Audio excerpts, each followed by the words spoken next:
Bonjour, bienvenue sur 42 TV pour un nouveau numéro de San 42. Aujourd'hui, nous sommes avec monsieur Windlavim Zamsonre. Bonjour. Bonjour, 42 TV, c'est ça? C'est ça. Donc la San 42, c'est, pour résumer, c'est une émission sur tout ce qui est par rapport à la scène, la musique, sur des musiciens, des salles de spectacle, des événements musicaux de la région de la Loire. Voilà. Et la semaine dernière, on en a parlé, on a rencontré des amis au Six Nations, à la Jam. Et aujourd'hui, nous sommes donc chez le monsieur Zamzonre. Bonjour, vous êtes musicien, batteur, percussionniste? Oui, ben, du coup, moi je m'appelle Wendlavim Zamsonre, qui veut dire le guerrier de l'aube. Je suis d'origine burkinabé et de Ouagadougou plus précisément. Et je suis musicien, donc avec le choix de faire de la batterie, de la percussion. Sinon, autour de ça, ben, je fais des claviers, je fais de la guitare, je chante aussi pas mal. Et voilà, tout ce qui concerne la musique. Et donc, où est-ce que vous avez appris à faire de la musique? J'ai eu de la chance d'être né dans une famille de musiciens à Ouagadougou. Dans cette famille, la maman était danseuse, était chanteuse, était percussionniste et était aussi batteuse. Et le papa percussionniste, fan de musique. Du coup, quand il a eu ses enfants, ben, il a trouvé que c'est important et nécessaire pour les enfants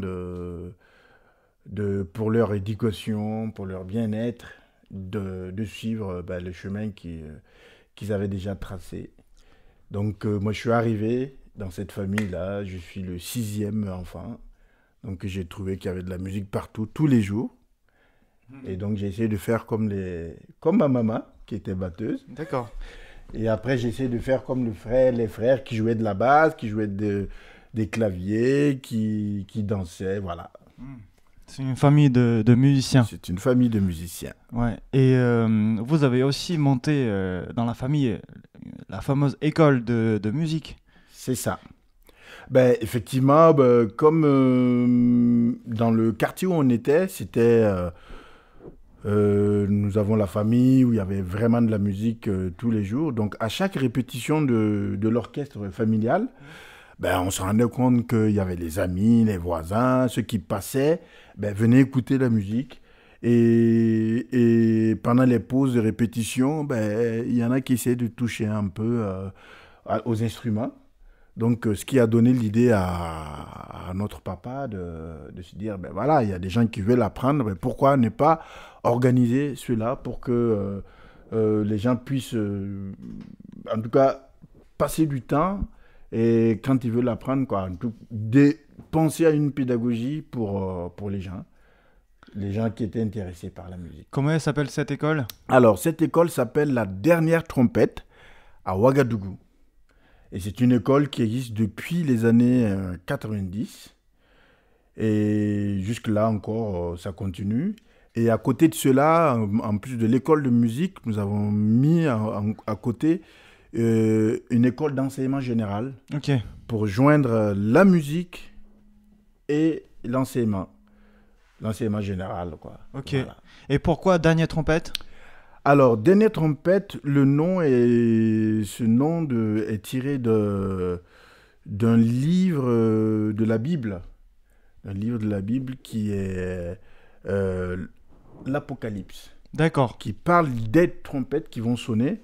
Et cette dernière trompette, quand elle sonnera, elle changera tout ce qui était ancien en nouveau. Et du coup, ben, c'est ça qui a inspiré le nom, parce que nous, on estime et on pense que la musique a cet effet-là, et la culture en général, et la musique a ce pouvoir de transformer les gens, de les rendre bien, de les rendre beaux, de les rendre contents, et surtout ben, de les rendre ouverts au monde et à la vie. Oui, c'est très symbolique comme nom. Voilà. Et donc, j'imagine qu'il y a un lien avec la religion avec cette école ou pas forcément? Est-ce que la famille, il y a une religion? Ben, pas forcément, Pas forcément. mais moi je viens vous savez, en Afrique et Burkina, on n'a pas peur de dire la relation avec les religions Ouais. ou les spiritualités sont assez claires. Mm. Et donc moi je viens d'une famille protestante, Mm.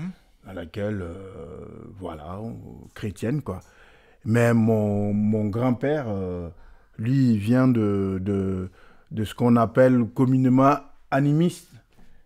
Mais bon, c'est-à-dire qu'il croyait à la nature, il croyait à l'eau, il croyait aux forces de la nature. Et du coup, voilà. Et donc moi, je viens de ces deux univers-là Ouais, de croyances. d'accord. Mais moi, mon rapport à la religion, moi, je pense plus à la spiritualité qu'à la religion. Parce que la musique, c'est une résonance spirituelle Tout à que fait. religieuse. Tout à fait. Voilà. Comment vous vous êtes retrouvé en Europe? Est-ce que vous avez été dans d'autres pays aussi d'Europe? Oui, merci à la musique, parce que la musique a vraiment un pouvoir social. Et moi, quand j'allais à l'école tout petit, eh ben, je voulais devenir médecin. D'accord. Voilà. Pour soigner les gens Pour soigner les autrement gens. qu'avec la Et ce qui musique. m'intéressait encore plus, c'est la chirurgie, quoi, tu vois. Mais bon, voilà, la musique a pris la place comme ça. Ouais. Et avec la musique, j'ai pas mal voyagé, ouais. J'ai fait beaucoup l'Afrique de l'Ouest. Je suis venu en Europe aussi.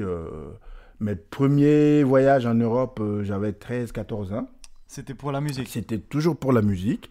J'étais allé en Belgique pour faire des stages de jazz avec des immenses musiciens, des personnalités du jazz belges dans les années 90, Et 1090. c'était une chose que vous ne connaissiez pas, le jazz Alors,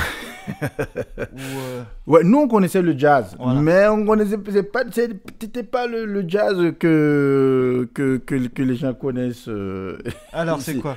Parce que le jazz en Afrique, il y a quand même le jazz pour nous, c'est la musique qui groove d'une certaine manière. Genre les funky, tu vois, avec Oui. James Brown et même pour nous à l'époque, Michael Jackson c'était du jazz. Ouais. Même si c'est inspiré du jazz. Mais quand on dit le terme jazz pour les gens qui vacillent vraiment dans le milieu, ben, ils diront pas que Michael Jackson c'est du jazz. Oui, bien sûr. Donc c'est pour te dire, pour que vous voyez vraiment ce que à l'époque nous on faisait, que on jouait, que on disait ah oui c'était du jazz, mais en fait c'était pas du jazz. Mais avec les rencontres, comme la musique est toujours un vecteur d'ouverture, ben, j'ai rencontré ce coopérant belge qui était au Burkina pour travailler dans la musique. Et c'est lui qui m'a fait rencontrer le jazz, le vrai jazz, et aussi connaître le jazz, l'histoire du jazz, comment Et donc, il a évolué. Vous êtes un musicien de jazz ou vous Moi, vous considérez comment? moi, je me considère comme un musicien. Ok. Et qu'est-ce que vous faites dans... Alors, j'ai des groupes où je joue du jazz. Ouais. Vraiment du jazz, comme on l'appelle, vous voyez, du swing. Mhm. Parce que j'ai eu de la chance aussi quand je suis arrivé en France, quand j'ai décidé de m'installer en France, en 2013, c'est de faire le conservatoire de Lyon. Et là, j'ai eu un professeur de batterie qui s'appelle Thiboum Pierre, avec qui on a beaucoup discuté du jazz, on a beaucoup parlé du jazz, et qui m'a beaucoup apporté sur l'histoire du jazz, sur l'émotion du jazz. Et ça m'a beaucoup apporté. Et avec ça, vu mon histoire de musicien, d'Africain, il y avait déjà la musique traditionnelle africaine, Oui. pratiquée par ma maman, pratiquée par mon papa, par mes frères aussi. Donc il y a ça. Et il y a la musique urbaine africaine, qui va partout, quoi. Donc, moi, je ne peux pas dire que je suis que musicien de jazz. Je suis un musicien. Et même le jazz est un mélange de tout. De tout. Et donc, ouais, vous jouez aussi dans les groupes musique du monde. J'ai eu un groupe qui s'appelle, par exemple, Super Gombo. Un groupe où c'est de l'afro-funk, inspiré du jazz, inspiré de la musique de Fela. Voilà. Je joue aussi dans un big band qui fait de la salsa, qui fait du jazz, avec un arrangeur qui s'appelle Félicien Bouchot. Et ce groupe s'appelle Bigre. Je joue aussi dans un super groupe qui s'appelle Chinéar. Voilà, et où je fais de la percu. Et c'est vraiment un groupe, par exemple, dans lequel on fait vraiment se marier, se rencontrer, plusieurs univers, plusieurs pays, plusieurs styles, plusieurs cultures. Donc, je me considère comme un musicien. Et donc, votre parcours en France, pourquoi vous vous êtes retrouvé à Saint-Étienne? Ah, pourquoi je me suis retrouvé à Saint-Étienne? Et qu'est-ce que vous avez fait en France? Vous savez, quand dans les années... j'étais fan de l'équipe de Saint-Étienne. Non, c'est pas vrai. Ah ben oui, c'est vrai. Parce que je me rappelle tous les dimanches, dans les années 90, nous on regardait le football à la télé et c'était Saint-Étienne. Ah ouais? Eh oui. À Ouagadougou. À Ouagadougou, mon gars. Ah ouais. Eh ouais, donc allez, les Verts. Depuis lors, déjà les Verts, on était... Allez, les Verts. On était déjà connectés, quoi. D'accord. Après, voilà, la vie a fait que... en 2013, je me suis installé à Lyon, pour commencer, parce que ma chère tendre femme travaillait là-bas. Et qu'après... Elle est venue à Saint-Étienne pour être professeur. Et puis bon, donc j'ai suivi aussi pour être là à Saint-Étienne. D'accord. Est-ce que vous cherchez à faire de l'enseignement dans la région ou pas forcément, vous restez sur la scène? Ah non. Pour moi, même être sur la scène, c'est une forme d'enseignement. Moi, j'ai appris la musique en l'enseignant. C'est-à-dire que quand j'avais 5-6 ans, quand les potes venaient autour de la batterie, je n'avais jamais pris de cours de batterie, mais tout ce que je savais faire, je devais les transmettre pour qu'eux aussi ils puissent se débrouiller. Donc j'estime que être sur scène, c'est déjà partager quelque chose, c'est déjà enseigner, en tout cas donner quelque chose à apprendre aux autres. Donc, la nature ou le ciel faisant les choses, quand je suis arrivé à Lyon, je suis diplômé du CFEDEM pour un diplôme de professeur. J'ai enseigné au conservatoire de Roanne. Oui. Et donc, effectivement, c'est quelque chose que c'est bien de poser cette question parce que c'est quelque chose vraiment qui m'anime. D'enseigner, de donner des cours. Pour l'instant, vu l'occupation de la scène, des concerts, j'arrive pas encore à prendre du temps pour ça, mais ça ne saurait tarder. Et en parlant de la scène, à votre avis, quelle est la place, quelle est la vocation, le devoir, des missions des musiciens dans notre société d'aujourd'hui, actuelle? Alors c'est une question qui permet à chacun de répondre selon effectivement son histoire. D'où je viens, moi, en Afrique en général, et au Burkina, le musicien est tout. Le musicien, c'est l'historien. Oui. C'est celui qui va, par ses chants ou par son instrument, raconter ce qui s'est passé il y a 500 ans. Donc peut-être qu'il y en a qui ont entendu parler des griots. Le musicien, c'est le philosophe. D'accord. Le musicien, c'est aussi le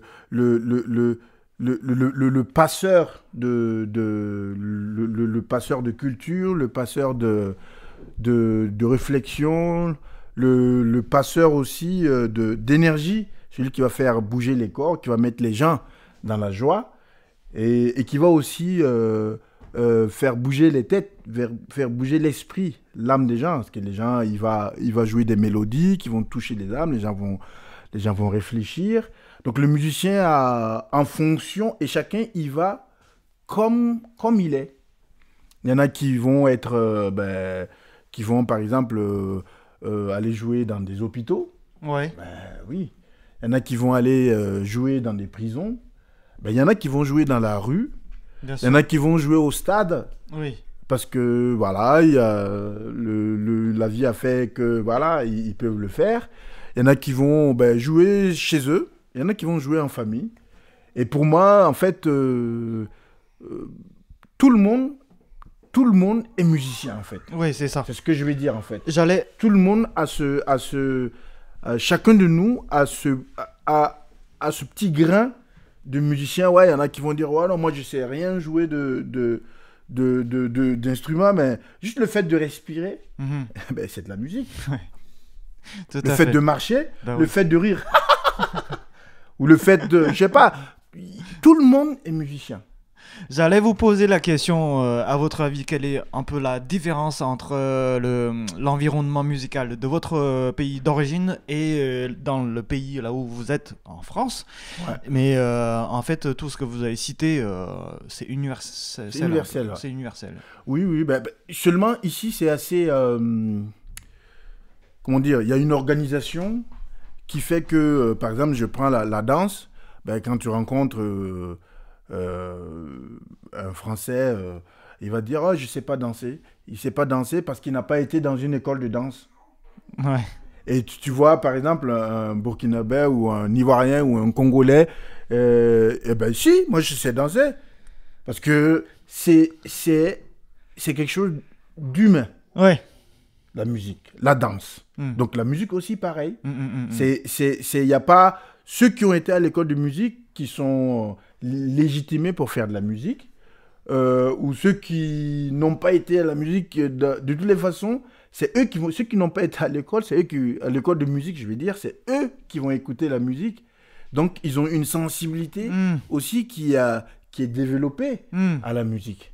C'est juste qu'ils n'ont pas utilisé leurs doigts ou leurs pieds ou leur bouche pour passer du temps à bosser les gammes, à bosser les machins. Sinon, j'ai une sensibilité. Et ça, c'est la base.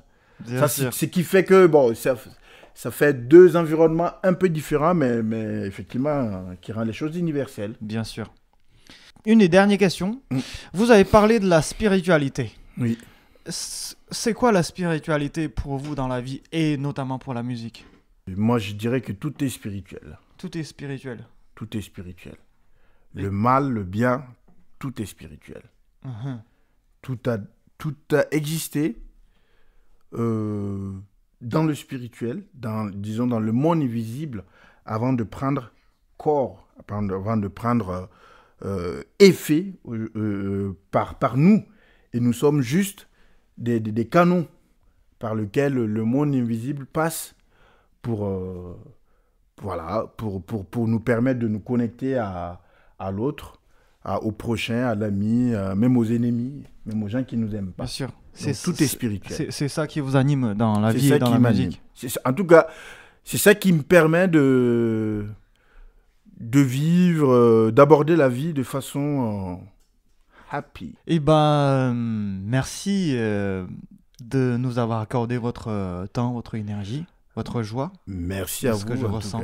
Merci d'être venu me rendre visite. Et puis je vous souhaite beaucoup de courage parce que ce que vous faites, en tout cas ça permet aux millions de gens qui vont vous suivre de voir qu'à Saint-Étienne, on va espérer, et à Saint-Étienne il y a du beau monde. Oui, et puis j'ai l'impression qu'on n'a pas tout abordé, donc peut-être au plaisir de vous revoir. Merci beaucoup. Mon ami Wim. Mon ami Liang. Merci beaucoup. On se retrouve au prochain numéro. Ciao.